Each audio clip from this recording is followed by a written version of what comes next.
अस्सलामुअलैकुम। Psychology class में खुश आमदीद। मैं शाज़िया ग़ुलाम नबी आज एक नए टॉपिक के साथ हाज़िर हूँ। आज का हमारा टॉपिक है मेजर डिप्रेसिव डिसऑर्डर। इस पे हम इसके सिम्टम्स देखेंगे, इसकी सब टाइप्स देखेंगे और DSM-5 से इसका डायग्नोस्टिक क्राइटेरिया देखेंगे, कॉजेज़ देखेंगे और ट्रीटमेंट देखेंगे। सबसे पहले थोड़े से इंट्रोडक्शन की तरफ आते हैं, फिर सिम्टम्स की तरफ आएंगे। अगर आपको कोई शख्स बहुत ही उदास नज़र आए और वो हमेशा इसी डिप्रेसिव मूड के साथ आपको नज़र आए तो हम कह सकते हैं कि वो डिप्रेसिव डिसऑर्डर का शिकार है, क्योंकि वो इंसान हमेशा इन अलामात के साथ आपको नज़र आएगा: सैड, डिस्करेज्ड, होपलेस, एंग्शियस। तो इससे हम कहते हैं कि मे बी ये क्लिनिकली डिप्रेसिव डिसऑर्डर का शिकार हो। क्लिनिकली डिप्रेसिव डिसऑर्डर को मेजर डिप्रेसिव डिसऑर्डर भी कहा जाता है और ये 20% वुमेन को और 12% मेंस में होता है। क्लिनिकली डिप्रेसिव डिसऑर्डर एक सीरियस इलनेस है, लेकिन हमारी सोसाइटी में ये मानी नहीं जाती। इसे हमेशा नज़रअंदाज किया जाता है क्योंकि ये इतनी सीरियस होती है। इससे ना सिर्फ इस इंसान की लाइफ डिस्टर्ब हो रही होती है, बल्कि इसके इर्द गिर्द हर अफराद की लाइफ डिस्टर्ब हो रही होती है और इस इंसान की डेली रूटीन इस तरह डिस्टर्ब होती है, उसका खाना पीना, स्टडी, नींद सब कुछ डिस्टर्ब हो रहा होता है, जिससे उसका पूरा फ्यूचर भी डिस्टर्ब हो सकता है और इसकी लाइफ बिल्कुल बेरंग होकर रह जाती है। नेक्स्ट हम DSM-5 में से इसका डायग्नोस्टिक क्राइटेरिया देखते हैं और साथ मेजर डिप्रेसिव डिसऑर्डर की सब टाइप्स भी देखते हैं। ए है जी कि जो ये नीचे 9 सिम्टम्स दी गई हैं मेजर डिप्रेसिव डिसऑर्डर की, इनमें से 5 सिम्टम 2 वीक्स के लिए प्रेजेंट होनी चाहिए, यानी लास्ट 2 वीक से पेशेंट में ये 9 में से 5 सिम्टम्स शो हो रही हों और डिप्रेस्ड मूड और लॉस ऑफ इंटरेस्ट जो है वो इनमें से एक तो लाजमी होनी चाहिए, बाकी 4 या 4 से ज़्यादा बाकियों में से हो सकती हैं। और इनमें फ़र्स्ट है कि जब डिप्रेस मूड हो, रोज़ डेली पेशेंट का डिप्रेस मूड नज़र आ रहा हो जो कि क्लियर ऑब्जर्वेबल हो दूसरों के लिए, और बच्चों और एडोलेसेंट में इरिटेबल मूड शो हो रहा हो। सेकंड है जी उसका इंटरेस्ट जो है वो हर एक्टिविटी में जो वो पहले करता था उसमें ख़त्म हो गया हो। थर्ड है कि वेट लॉस हो रहा हो बहुत ही ज़्यादा, क्लियर 5% बॉडी का जो 1 मंथ के अंदर, यानी क्लियर नज़र आए कि इस बंदे का वेट लॉस हुआ है या वेट गेन हुआ है, क्लियर कट नज़र आना चाहिए। 4 है इंसोमिया और हाइपरसोमिया, यानी बहुत ज़्यादा नींद आ रही है या बहुत ही कम नींद आ रही है। 5th है जी साइकोमोटर एजिटेशंस हों और रिटार्डेशन हो और ये भी क्लियर ऑब्जर्वेबल हों, दूसरे इसे ऑब्जर्व कर रहे हों कि पेशेंट में रेस्टलेसनेस फीलिंग्स आ रही हैं, यानी या तो वो बहुत ज़्यादा एक्टिव होकर काम कर रहा है, यानी जिस तरह हम कहते हैं ना बौखलाया हुआ बंदा, या तो वो उस तरह काम कर रहा है या बहुत ही लेजीनेस शो कर रहा है। 6 है कि बहुत ही थका थका रहता है, रोज़ उसकी एनर्जी डाउन होती है। 7 है उसे वर्थलेसनेस का एहसास होता है, यानी ना उम्मीदी बहुत ज़्यादा है और किसी चीज़ का गिल्ट है कि मैंने ये कर दिया, मेरी वजह से ये हो गया, रोज़ इस तरह की बातें कर रहा हो। 8 है जो उसकी एबिलिटी है कंसंट्रेट करने की या किसी चीज़ को समझने की, वो ख़त्म हो रही हो और ये भी क्लियर ऑब्ज़र्व कर रहे हों उसके आसपास लोग। 9 है कि रोज़ उसे डेथ के ख्याल आएँ कि या तो मुझे मर जाना चाहिए या सुसाइडेशन के आइडियाज़ आएँ कि मुझे इसी तरह सुसाइड कर लेनी चाहिए, बाकायदा प्लान्स बने होने चाहिए, या उसने 1-2 दफ़ा सुसाइड भी अटैम्प्ट करने की कोशिश की हो।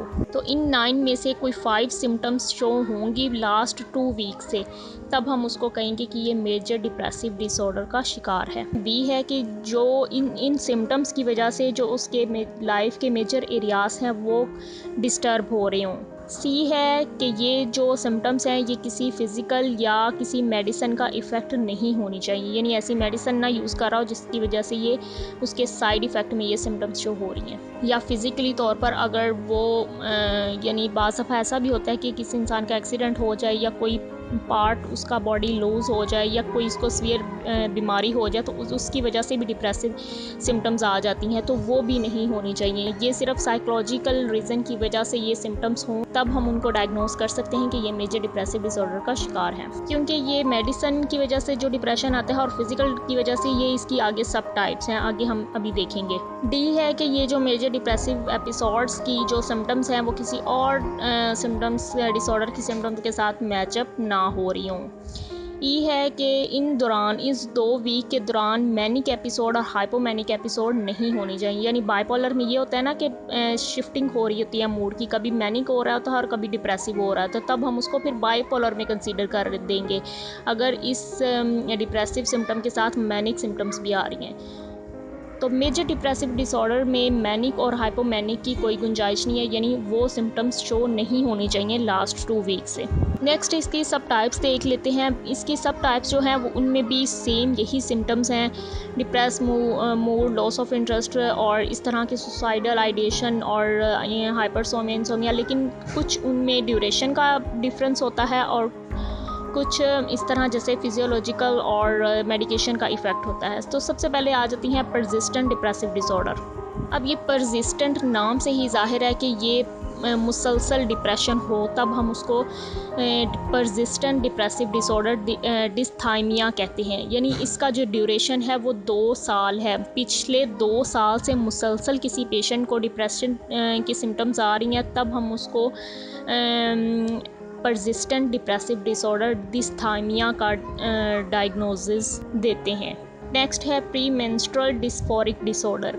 अब कुछ गर्ल्स में इस तरह होता है मेंसेस के ऑनसेट में, यानी जब मेंसेस स्टार्ट होते हैं उससे पहले वीक में उनको डिप्रेशन की सिम्टम्स आती हैं, तो उनको ये हम डायग्नोस करेंगे प्री मेंस्ट्रुअल डिस्फोरिक डिसऑर्डर। और जैसे ही वो ड्यूरेशन ख़त्म होता है मेंसेस का, तो उनकी ये डिप्रेशन की जो सिम्टम्स है वो भी ख़त्म हो जाती हैं। नेक्स्ट है substance medication induce depressive disorder. अब ये मेजर डिप्रेसिव में जैसे हमने लास्ट पढ़ा था कि उनमें मेडिसिन का इफ़ेक्ट नहीं होना चाहिए, क्योंकि उन्होंने इसकी सब टाइप बनाई हुई है। अब मेडिसिन की वजह से, किसी मेडिसिन की वजह से डिप्रेशन की सिम्टम्स आ रही हैं, तब हम उनको ये डायग्नोसिस देंगे, substance medication induce depressive disorder. और depressive disorder due to N other medical condition, यानी कोई मेडिकल कंडीशन, कोई फिज़िकल इल हो गया है, कोई और डिस्टर्बेंस है, तो हम उनको ये डायग्नोसिस देते हैं, depressive disorder due to N other medical condition. Next इसकी कॉजेज़ की तरफ आ जाते हैं। मेजर डिप्रेसिव डिसऑर्डर की एग्जैक्ट कॉजेज़ तो नहीं मालूम, लेकिन डिफरेंट पेशेंट के पीछे डिफरेंट फैक्टर्स इन्वॉल्व होते हैं, जैसे कि genetic factors, biologically factors, environmental factor और साइकोलॉजिकल फैक्टर्स। जेनेटिक फैक्टर में होता है कि अगर फैमिली में किसी पर्सन को हो तो ये चांसेस होते हैं कि जीन्स के थ्रू आगे भी मुंतकिल हो सकता है। नेक्स्ट आ जाते हैं बायोलॉजिकल कॉजेज़। बायोलॉजिकल कॉजेज़ में आता है कि ये जो न्यूरोट्रांसमीटर्स होते हैं, जो 2 न्यूरॉन्स के दरमियान में मैसेज पास होता है, इसका मुनासिब होना बहुत ही ज़रूरी है। जैसे ही इसकी एबनॉर्मेलिटी आती है, वैसे ही डिप्रेसिव सिम्टम्स आना शुरू हो जाती हैं। 3 मेन न्यूरोट्रांसमीटर्स इन्वॉल्व होते हैं डिप्रेसिव डिसऑर्डर में, सेरोटोनिन, नॉरएपिनेफ्रिन और डोपामीन। जैसे ही सेरोटोनिन, नॉरएपिनेफ्रिन और डोपामीन की लेवल में कमी आती है, न्यूरोट्रांसमीटर में कमी आती है, तो डिप्रेशन के सिम्टम्स शो होती हैं और फिर ऐसी एंटी डिप्रेसेंट सजेस्ट की जाती हैं जो उनके लेवल को बढ़ाती हैं। बाकी इस बायोलॉजिकल फैक्टर के साथ एनवायरमेंटल फैक्टर्स भी इन्वॉल्व होते हैं, तो डिप्रेशन की सिम्टम्स आती हैं, जैसे कि किसी लव वन की डेथ हो जाना या कोई फिज़िकल अब्यूज़, सेक्सुअल अब्यूज़ वगैरह। और साइकोलॉजिकल फैक्टर्स में आता है लाइफ के स्ट्रेसफुल इवेंट्स जो होते हैं, वो साइकोलॉजिकल फैक्टर्स में आते हैं, जैसे कि financial worries, serious difficulty with spouses, parent और चिल्ड्रंस के जो प्रॉब्लम्स होते हैं, फिज़िकल इलनेस वगैरह। तो इस तरह डिफरेंट पेशेंट के पीछे डिफरेंट फैक्टर्स इन्वॉल्व होते हैं। नेक्स्ट हम इसके ट्रीटमेंट की तरफ आते हैं। इसके ट्रीटमेंट की डिफरेंट फॉर्म्स होती हैं और ये सारी फॉर्म्स इन 2 मेजर एरियाज़ के अंदर आती हैं। फर्स्ट है नॉन फार्माकोलॉजिकल और सेकंड है फार्माकोलॉजिकल, यानी मेडिसिन्स के साथ। सबसे पहले हम नॉन फार्माकोलॉजिकल देखते हैं, यानी नो मेडिकेशन। इसमें मेडिसिन्स यूज़ नहीं होती। ये माइल्ड और मॉडरेट डिप्रेशन के लिए होती हैं। फ़िज़िकल एक्टिविटी की जाती है इसमें। नंबर ऑफ़ रिसर्चेस कहती हैं कि फ़िज़िकल एक्टिविटी बहुत ही हेल्पफुल होती है डिप्रेशन में, क्योंकि इससे क्या होता है, न्यूरोट्रांसमीटर का लेवल बेहतर होता है, नॉर्मल में आता है। और जैसे ही बॉडी टेम्परेचर ज़्यादा होता है तो मसल्स टेंशन जो होती है डिप्रेशन की वजह से वो दूर होती है। इसलिए डिप्रेशन के पेशेंट को रोज़ 20 मिनट की एक्सरसाइज सजेस्ट की जाती है और इससे बहुत ही बेहतर रिज़ल्ट आते हैं। सिर्फ 3 वीक्स के अंदर डिप्रेशन की जो सिम्टम्स होती हैं वो कम नज़र आएंगी आपको। और बहुत सारी रिसर्चेस कहती हैं कि डिप्रेशन और डाइट का आपस में बहुत गहरा रिलेशन होता है। तो इसलिए पेशेंट को फ्रेश फ्रूट्स और फ्रेश वेजिटेबल सजेस्ट की जाती हैं और ऐसी फूड रोकी जाती हैं जो कि डिप्रेशन का बायस बनती हैं, जैसे कि चॉकलेट वगैरह, फास्ट फूड वगैरह और कोल्ड ड्रिंक वगैरह। ये डिप्रेशन का सबब बनती हैं, तो इसलिए पेशेंट को इनसे अवॉइड करवाया जाता है। और इसके अलावा साइकोथेरेपी करवाई जाती हैं, रिलैक्सिंग थेरेपी करवाई जाती हैं जो कि बहुत ही बेहतर रिज़ल्ट देती हैं। इनहेल एक्सेल की जो एक्सरसाइज होती है वो सजेस्ट की जाती है। और इसके अलावा टॉक थेरेपी है, वो बहुत ही इम्पोर्टेंट है पेशेंट के लिए, क्योंकि डिप्रेशन के पेशेंट होते हैं वो इसीलिए डिप्रेशन मोड में जाते हैं क्योंकि उनके आस पास कोई बात करने वाला नहीं होता, तो वो मुसलसल फ्रीली होकर अपनी बातें, अपने दिल की बातें जब साइकोलॉजिस्ट को कहते हैं तो बहुत ही रिलैक्स फील करते हैं। इसके अलावा दूसरी आ जाती है फार्माकोलॉजिकल। ये इसमें मेडिसिन्स यूज़ होती हैं और ये बहुत ही सीवियर डिप्रेशन का शिकार जो पेशेंट होते हैं उनको सजेस्ट की जाती हैं।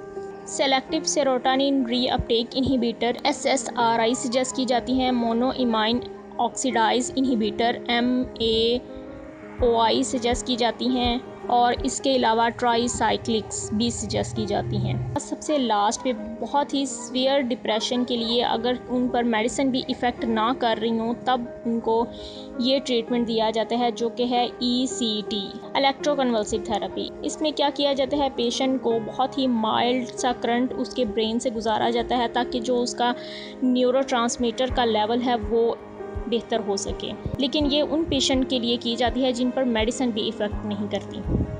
क्लिनिकल डिप्रेसिव डिसऑर्डर दोनों के लिए बहुत टफ होता है, जो इसका शिकार होता है उसके लिए भी और जो इसको ट्रीट कर रहा होता है उसके लिए भी और पेशेंट के आसपास लोगों के लिए भी।